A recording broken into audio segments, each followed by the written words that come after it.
Prime Morning. So in wrapping up the show today, Jay and I are going to be trying to understand what it means for a musician or an artist to be depressed, and is coming back or is on the backdrop of what one of our favorite high life musicians, Kumi Guitar, made a comment in an interview. We want to just, go behind the music and his guitar so that he takes us onto a journey of how I never think that a musician will be depressed.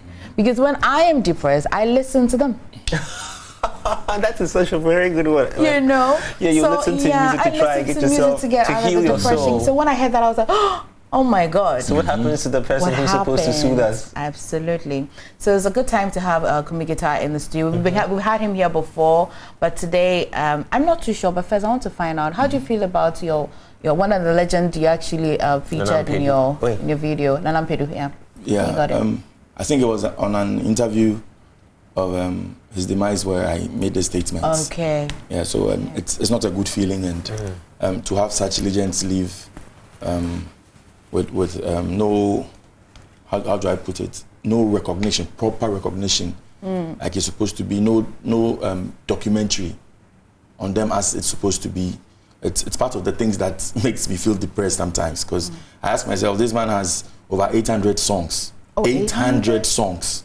Wow. And then there are no archives. Like when he was around, we couldn't go to him, get documented stuff, how he started, what his journey has been, and have these things, kept maybe in a Hall of Fame place, be somewhere that we can all go there, and sometimes maybe a library that we can read about them and get pictures of when they were playing bands and all that. That would encourage us.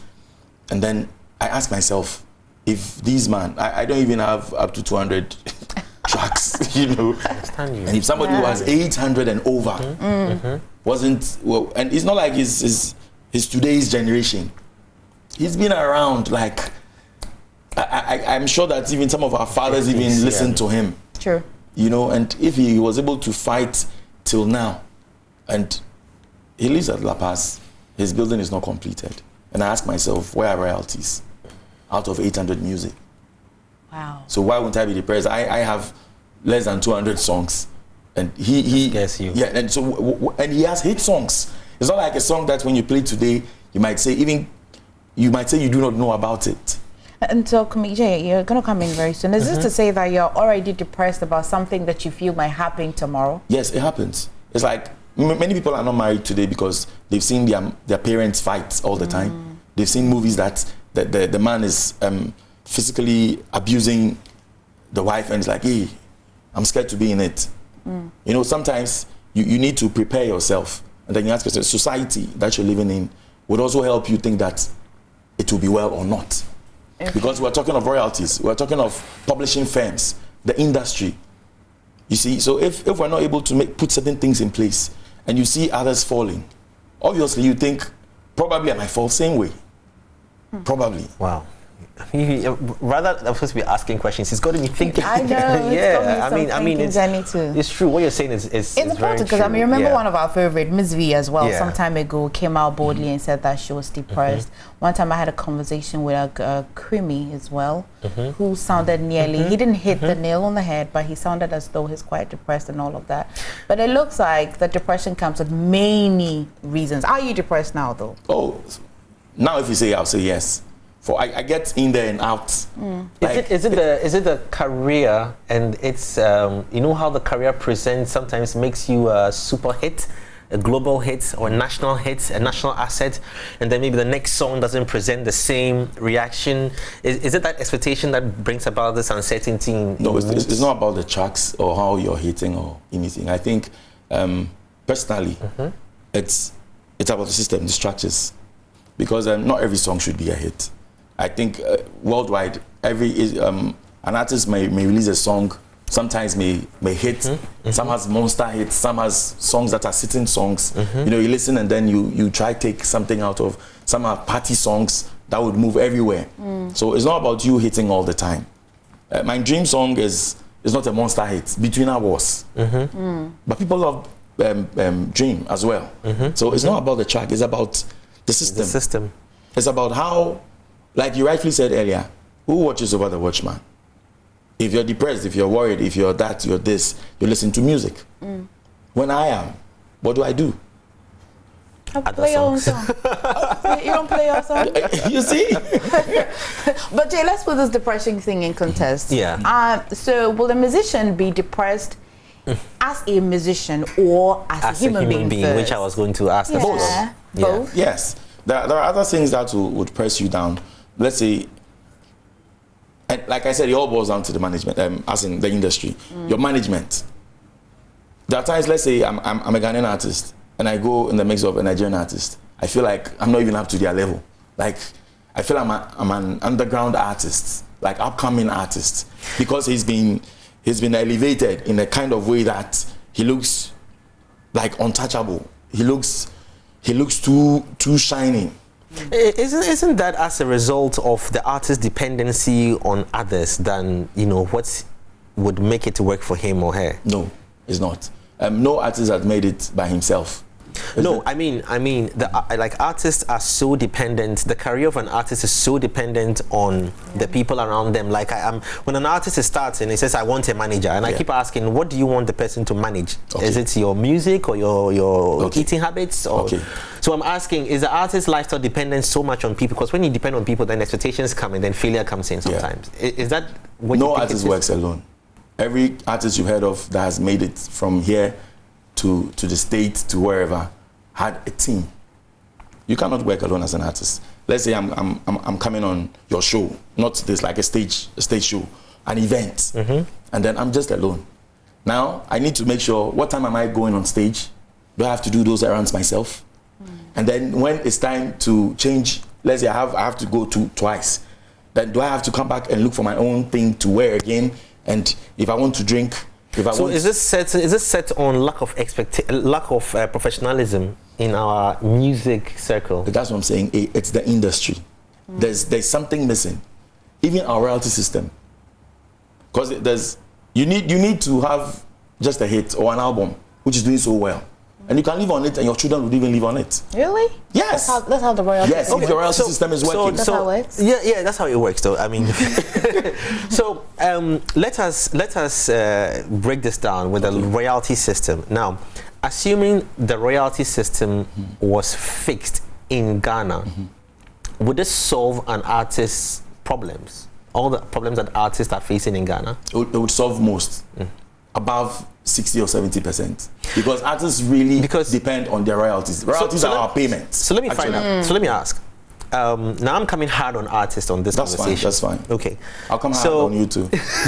So, would you agree with me that about, I don't know, I'm just saying out of my own perception, about 99% of musicians in this country would release songs for free first? Good. Before they consider all the registration processes that the song can go through to earn them money. Okay.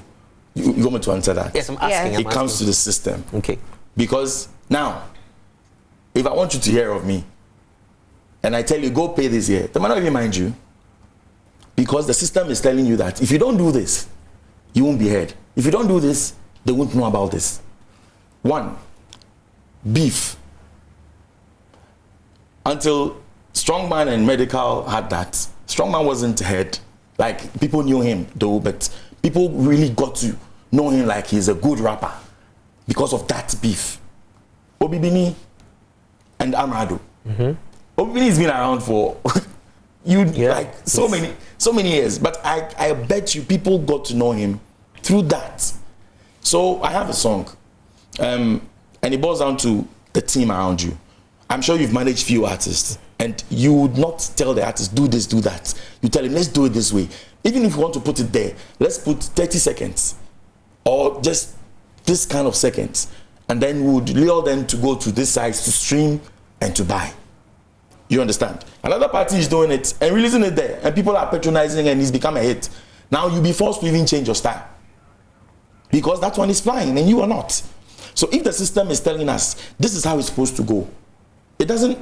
If you have, if you feature someone outside, their royalty systems, their everything, you cannot say that you are releasing part of the song. They have how they release it, and everybody would fall in line.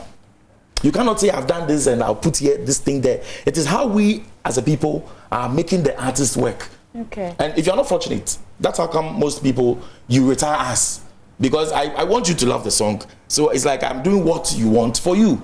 Okay. If you're not careful, then you get missing. So, Jay, Kwame, I'm thinking, but hear me. I'm just thinking. Yeah. Some way, someone's gonna come out of my mouth. Yeah. So please. So take me back to the fact that you can be depressed as a musician and you can be depressed as a human being. Okay. But if I hear all of these points you're making, it's quite tilted towards the musician side. Because I can't see how, if the structures are well in place and all of that, it will solve a musician who's got a baby mama issue.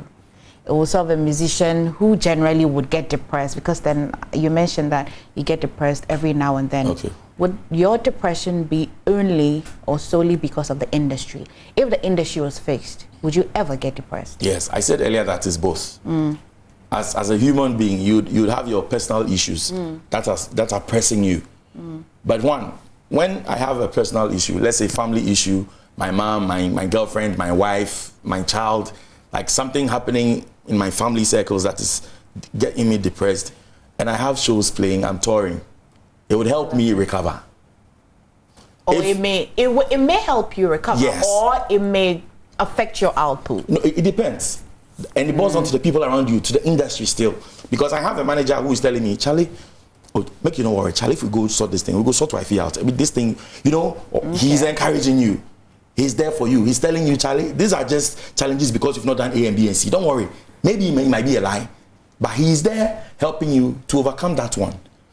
You understand? But when the industry one or your music itself is pulling you down, and you're not fortunate also to have home or a family or people around you that will help you out, it becomes double. Okay. That's how come people just travel outside and they don't even return to their musical business anymore. Okay, I'll still stay with you. The people who listen or buy your music are part of the industry. Yeah. But if we had the permission, or if we had the opportunity to divide it, the people here, the industry here, which one of these people really, really throw the pressure of depression on artists and musicians? I think it will be hard to balance because, like I said earlier, sometimes the people even pushes you to do things you're not supposed to do. If you're not a firm artist, if you don't have a good team around you, you might say, "Oh, I want to," because the people are saying, "Oh, why won't you?" Like me, for instance. Let me give an example. People say, "Oh, your lyrics are too many. Why don't you just have just 2 hooks here and there? A song of yours can have we can have 4 songs out of 1 song of yours. You're singing too much. You're saying so many things." But I believe that high life should tell a story, and this is my style of presenting my music to you, like Dasibra Dramana. You understand? So I wouldn't say because you're saying I should change it, I'm changing it. But that also would come with a price. I don't know if you're understanding me. And somebody's doing, like, let's say, an Oforan Ponsan style or a Kwame Eugene style with more hooks, and he's flying. Should we all be like them? There should be varieties. Okay, great. So let us take out the royalty, the royalty bit. Unless we want to agree in here that royalty is the bigger share of an artist's revenue stream. I don't know. Maybe I'm just asking. Yeah, it does. Could it be the biggest part of an artist? Yes. If done well. Yes. Okay, so now there's a lot of conversations about Gamro and the music royalty system and how there are lapses in the system and all that. Okay, now I want to go beyond the music royalty organization Gamro and go to the people and what we are doing wrong and causing harm to artists. So the question is that Kumi has released a song. Now, Kumi's song is being heavily used by media outlets, radio stations, TV stations. They are playing it as content. Yeah. At that point in time, would you feel right to stop any radio station or TV station playing your song without authorization? Okay, but Jay, I want to ask a question so that I get clarity. Okay. This Gamro whole thing, I'm still learning. Yeah. But apart from music play, okay, so where people go to stream and all of that, for me to get Kumi's music, my grandmother who doesn't have a phone, would have to listen to music on radio. Yeah. Is this to So mean there's a that? process. Is this to mean that Kumi has to pay the radio station? No, so there's a process. The process is that before Kumi releases the song, he has to actually get the song registered via the channels of the royalty organization. Okay, go on with the answer. Yes, and then the royalty organization will collect money on behalf. So the royalty organization will go to the blue kiosk, selling the palm wine, playing music outside, the nightclub, the radio station. But are those entities paying the money to royalty organizations for Kumi to get its money? So that becomes you know, another area where we need to tackle. Would it be okay to, can you stop a media house from using your content? Yes. The answer. Yeah. The answer is a yes. But in our circles, will you? It's a no. Because you'll be stabbing yourself in the back. Maybe in the front, actually. Probably. Or even both sides. Because you see, that's where the issue comes in. Exactly. Now, if I go, or let's say I say, Joy, you've played my song for a while, don't play again. Joy is affiliated to Adum. He's like, this guy, okay. He didn't want, he didn't take out, we go court. Oh, this guy, before you know, that a media house is not playing your song again. The other party, and you see, because we don't have the power, like let's say if there's a publishing house, a publishing firm, I can walk in there, whether I'm an A-list artist or not, and tell them I want you to publish my album for me. And they take the album. As a publishing firm, they can also help you do production, so that sales would come, people would play, they take money and take their cut.